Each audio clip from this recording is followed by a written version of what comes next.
You're listening to Just My Show, your number one source for pop culture. One day, a friend of mine who was an advertising guy came and said, I want to make a pitch to Hanes Underwear. He said, can you take that little picture of Archie or something and maybe put it like an Izod logo on the T-shirt?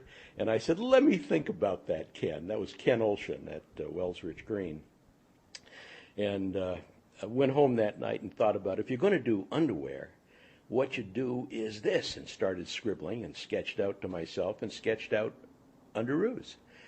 Showed it to the folks the next day. They were very excited. We made the pitch to Hanes Underwear, who looked at it and said, nah, not for us. It's too silly. Well, it turned out that Union Underwear was more interested in it and actually did do it. We didn't know what to call the product at the time. The agency had thought we'd call it comic strips or TV strips or something like that, and it wasn't right. We just knew the name was wrong. And at the time, my son was 7 or 8 years old, and I said to him, Billy, what are these? And he looked up at me and said, Dad, they're Underoos. I said, Billy, you are correct. They are Underoos. And that's how Underoos were named. And underwear that's fun to wear, did that come from you first, or that came? That's Wells Rich Green. That's their good advertising agency, and they came up with that line, and I said, yes. And how hard is it to get, I guess at this point when you try to get the licensing, you already have the larger company on board. How hard is it to get signed off on the licensing? I would think, especially someone like a product like Superman, I think they're pretty protective about giving out the name. Is that a tough thing to get through? Well, yes, but on the other hand, I'd had the credibility of doing Cocoa Pebbles and Fruity Pebbles, so people knew that I could do a licensed product.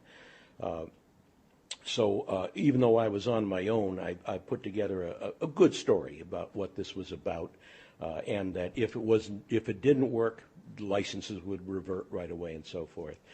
So they decided to gamble on me. The hard part was getting both Marvel Comics and DC Comics to agree to go together on a single product, because they, to that point, had been mortal enemies.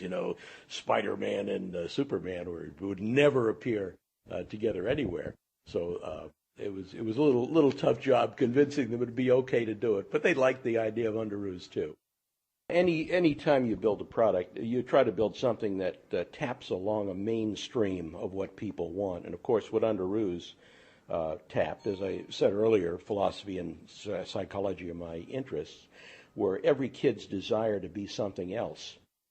Kids are powerless in a world of adults who have enormous power on them.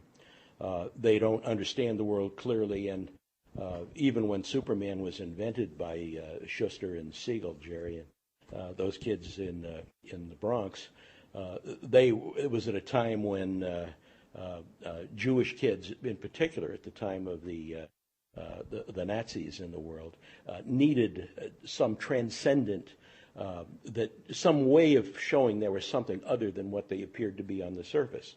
And of course, every kid who's being told by their third grade teacher to sit up straight, underneath really wants to be Batman.